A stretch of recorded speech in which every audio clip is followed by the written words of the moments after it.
M Prakash master,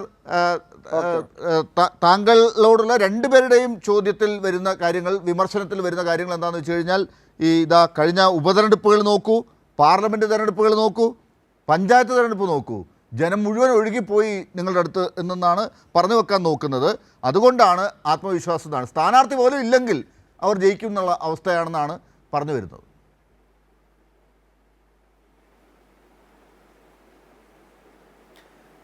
ഇവിടെ കഴിഞ്ഞ 2 തെരഞ്ഞെടുപ്പുകളെ സംബന്ധിച്ച് പരിശോധിക്കുമ്പോഴും ആ തെരഞ്ഞെടുപ്പുകളിൽ കാണാൻ വേണ്ടി കഴിഞ്ഞിട്ടുള്ള ഒരു ഗൗരവമായ വിഷയം ഞങ്ങൾ ആ സമയത്ത് തന്നെ ചൂണ്ടിക്കാണിച്ചിട്ടുള്ളതാണ്. ഇവിടെ ഇപ്പോൾ തൃശ്ശൂരിലെ ജയത്തെക്കുറിച്ച് BJPക്കാർ പറയുന്നു, കോൺഗ്രസ്സിന് എത്ര വോട്ടാണോ കുറഞ്ഞത് അത്ര വോട്ടല്ലേ BJP കൂടിയത്, അത് വെച്ചല്ലേ അവർക്ക് ആദ്യത്തെ MP ഉണ്ടായിട്ടുള്ളത്.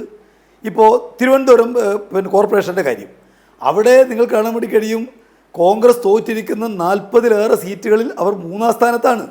എന്ന് പറഞ്ഞാൽ കോൺഗ്രസും BJPയും ചേർന്നാണ് CPMനെ പരാജയപ്പെടുത്താൻ വേണ്ടി ശ്രമിച്ചത്.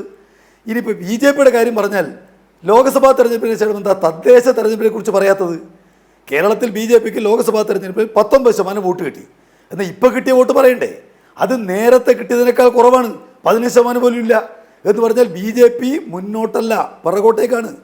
കോൺഗ്രസും BJPയും ഒന്നിച്ച് ചേർന്നാണ് LDFനെയും CPMനെയും പരാജയപ്പെടുത്താൻ വേണ്ടി ശ്രമിക്കുന്നത്. ഇവിടെ ഇപ്പോൾ യഥാർത്ഥത്തിൽ ഇന്ത്യയിൽ BJPയും കോൺഗ്രസും പരസ്പരം പോരടിക്കുന്ന പാർട്ടികളാണല്ലോ. പക്ഷേ കേരളത്തിൽ എങ്ങനെയാണ്? കേരളത്തിൽ ഒരേ നാണയത്തിൻ്റെ 2 വശങ്ങൾ, ഒരേ മുദ്രാവാക്യം ഉന്നയിക്കുന്ന, ഒരേ സമരം ചെയ്യുന്ന 2 ശക്തികൾ എന്നുള്ളതല്ലേ കാണാൻ വേണ്ടി കഴിയുക. പിന്നെ വികസനത്തിൻ്റെ കാര്യം ഞാൻ ചോദിക്കട്ടെ, കേരളത്തിൻ്റെ ചരിത്രത്തിൽ ഇത്രയേറെ വികസനമുണ്ടായ മറ്റൊരു കാലം ഏതാണുള്ളത്? ഇപ്പോൾ നമുക്ക് അത് മാത്രം പറയണമെങ്കിൽ ഒരു 10 മിനിറ്റ് വേണ്ടി വരും.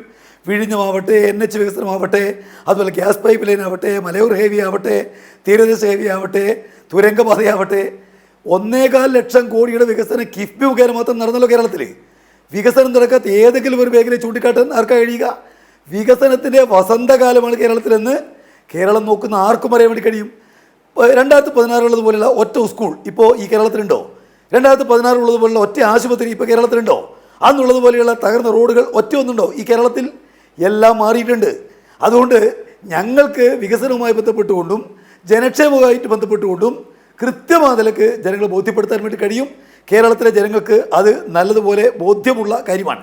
പിന്നെ BJPയുടെ അധികാര ആരോപണം ഞാൻ ചോദിക്കട്ടെ, ഇന്ത്യ രാജ്യത്ത് എത്ര സ്റ്റേറ്റിലാണ് ഈ മറ്റാളുകളെ പണം കൊടുത്ത് പിടിച്ച് നിങ്ങൾ ഭരണം നേടിയത്? 8 സ്റ്റേറ്റിലാണ്. MP-മാരെ MLA-മാരെ വില കൊടുത്ത് വാങ്ങുന്നൊരു പാർട്ടി, ജനാധിപത്യത്തെ പ്രഹസനമാക്കുന്നൊരു പാർട്ടി, അതല്ല ഇന്ത്യ രാജ്യത്തെ BJP. തങ്ങൾക്ക് ആളെ കൂട്ടാൻ വേണ്ടിയിട്ട് കള്ളക്കേസിൽ ഉപയോഗിക്കുക, ഭരണഘടനാ സ്ഥാപനങ്ങൾ ദുരുപയോഗപ്പെടുത്തുക, ഇതല്ലേ ഇവിടെ BJP ചെയ്തുകൊണ്ടിരിക്കുന്നത്? രാഷ്ട്രീയത്തിൽ ഇതുപോലെ അധപ്പതിച്ച മറ്റൊരു രാഷ്ട്രീയ പാർട്ടി ആർക്കാ കാണാൻ വേണ്ടി കഴിയുക? എന്തു കാര്യം ഉപയോഗിച്ചുകൊണ്ടും ഭരണഘടനാ സ്ഥാപനങ്ങളെ ദുർവിനിയോഗം ചെയ്തുകൊണ്ട്, പണമിറക്കിക്കൊണ്ട്, ഭീഷണിപ്പെടുത്തിക്കൊണ്ട്, കാലുമാറ്റിക്കൊണ്ട് അധികാരം നേടുക, അതിനപ്പുറം ഒരു കാര്യമില്ല. ഇതല്ലേ BJP സംബന്ധിച്ച് കാണാൻ വേണ്ടി കഴിയുക? അപ്പോൾ അത് ഈ കേരളത്തിൽ ആവർത്തിക്കുക എളുപ്പമല്ല. BJP പുറകോട്ട് വരുന്ന കാഴ്ചയായി കേരളത്തിൽ കാണാൻ വേണ്ടി കഴിയുന്നത്. ഞങ്ങൾക്ക് ഇപ്പോൾ ഉപതെരഞ്ഞെടുപ്പിനെ കുറിച്ച് പറഞ്ഞു, UDFൻ്റെ സീറ്റ് UDFന് കിട്ടിയല്ല എന്നല്ലാതെ വേറെ എന്താ മാറ്റം ഉണ്ടായിരിക്കുന്നത്? UDFൻ്റെ സീറ്റ് UDFന് കിട്ടുന്നത് അതൊരു വലിയ മാറ്റമാണോ? പിന്നെ തദ്ദേശ സ്ഥാപന തെരഞ്ഞെടുപ്പിൽ ഒരു കാലത്തും ഇല്ലാത്ത നിലക്കുള്ള ഏതെങ്കിലും നേട്ടമുണ്ടായോ UDFനെ സംബന്ധിച്ച്? BJPയെ സംബന്ധിച്ച് BJPയുടെ സീറ്റ് കുറയല്ലേ ചെയ്തിരിക്കുന്നത്? അപ്പോൾ അതെല്ലാം ചൂണ്ടിക്കാണിച്ച് അങ്ങനെ ഈ കേരളത്തിൽ എന്തോ മാറ്റമുണ്ടാകാൻ പോകുന്നു, അങ്ങനെ പറയേണ്ട യാതൊരു സാഹചര്യം കേരളത്തിലില്ല. പിന്നെ 2021 നമ്മളാരും മറന്നുപോയിട്ടില്ലല്ലോ. കേരളത്തിലെ മാധ്യമങ്ങൾ എല്ലാം പറഞ്ഞെന്താ? UDFൻ്റെ ഗവൺമെൻറ് അധികാരത്തിൽ വരും. എന്താ UDFക്കാർ വിചാരിച്ചത്? ഞങ്ങൾ അധികാരത്തിൽ വരും. എന്താ ലീഗ് വിചാരിച്ചത്? ഞങ്ങൾ അധികാരത്തിൽ വരും. ഞങ്ങൾക്കെതിരെ അഴിമതി ആരോപണം ഉൾപ്പെടെയുള്ള എന്തെന്ന് ആക്ഷേപകരമായ കാര്യങ്ങൾ ഈ കേരളത്തിൽ നടന്നു അക്കാലത്ത്. പക്ഷേ കേരളത്തിലെ ജനങ്ങൾ ഏറ്റവും വലിയ നിലക്ക് LDFനെ വിജയിപ്പിച്ചു. ഇപ്പോൾ നിങ്ങൾ 5 വർഷക്കാലമുള്ള ഈ കഴിഞ്ഞ LDFൻ്റെ ഗവൺമെൻറ് ഒരൊറ്റ അഴിമതി ആരോപണം ഒരു മന്ത്രിയെ സംബന്ധിച്ച് ഉന്നയിക്കാൻ വേണ്ടി കഴിഞ്ഞോ? ഈ കാലത്ത് കഴിഞ്ഞ 10 കൊല്ലമായിട്ട് ഒരൊറ്റ വർഗീയ കലാപം കേരളത്തിലുണ്ടായോ? എന്തായിരുന്നു UDFൻ്റെ കാലം? അമ്പ് കൊള്ളാത്തവരിൽ കുരുക്കൾ എന്ന് പറഞ്ഞ പോലെ ഒരൊറ്റ മന്ത്രിക്കെതിരെ അഴിമതി ആക്ഷേപം ഇല്ലാതെയില്ല. കേരളത്തിലെ വൻകിട കലാപങ്ങൾ എല്ലാം ഉണ്ടായത് UDF ഭരിക്കുന്ന കാലത്താണ്. കേരളത്തിൽ ഇപ്പോൾ പറഞ്ഞല്ലോ, ഇവിടെ ജനങ്ങൾ എന്തിനാ ഭീതി ഉണ്ടാവേണ്ട കാര്യം? ഒരു പോലീസ് വെടിവെപ്പ് കേരളത്തിൽ ഉണ്ടായിട്ടില്ല. കേരളത്തിൽ ലോക്കം മർദ്ദനമില്ല. ഈ കേരളത്തിനകത്ത് ആളുകളെ ഭീതിപ്പെടുത്തുന്നില്ല. സമാധാനപരമായിട്ട് ജനങ്ങൾ ജീവിക്കുന്നു. ഇന്ത്യ രാജ്യത്ത് ഏറ്റവും മെച്ചപ്പെട്ട ക്രമസമാധാനമുള്ള സ്റ്റേറ്റായിട്ട് കേരളം നിൽക്കുന്നു. നിതി ആയോഗ്, പ്രധാനമന്ത്രി ചെയർമാനായിട്ടുള്ള നിതി ആയോഗ് 21 കാര്യങ്ങളിൽ ഒന്നാം സ്ഥാനത്ത് പ്രതിഷ്ഠിച്ച സ്റ്റേറ്റ് കേരളമാണ്. ധനകാര്യ മാനേജ്മെൻറ്റിൽ ഇതുപോലെ മികച്ച ഒരു സ്റ്റേറ്റ് വേറെ ഏതുള്ളത്? വിദ്യാഭ്യാസ രംഗത്ത് ഇതുപോലെ മികച്ച സ്റ്റേറ്റ് വേറെ ഏതുള്ളത്? ആരോഗ്യ സേവനത്തിൽ ഇതുപോലെ മെച്ചപ്പെട്ട സ്റ്റേറ്റ് വേറെ ഏതുള്ളത്? ഒരുപാട് നവീനങ്ങളായിട്ട് സംവിധാനം ഉണ്ടാക്കി പിന്നെ ഒരു സംസ്ഥാനം കേരളമല്ലേ. അപ്പോൾ ഞങ്ങൾക്ക് ജനങ്ങളോട് ഇത്തരം കാര്യങ്ങൾ കൃത്യമായ റോണി കെ ബേബി പറഞ്ഞത് നോക്കൂ, പുതുയുഗ യാത്രയ്ക്ക് വന്ന ആളുകളെ കണ്ടല്ലോ.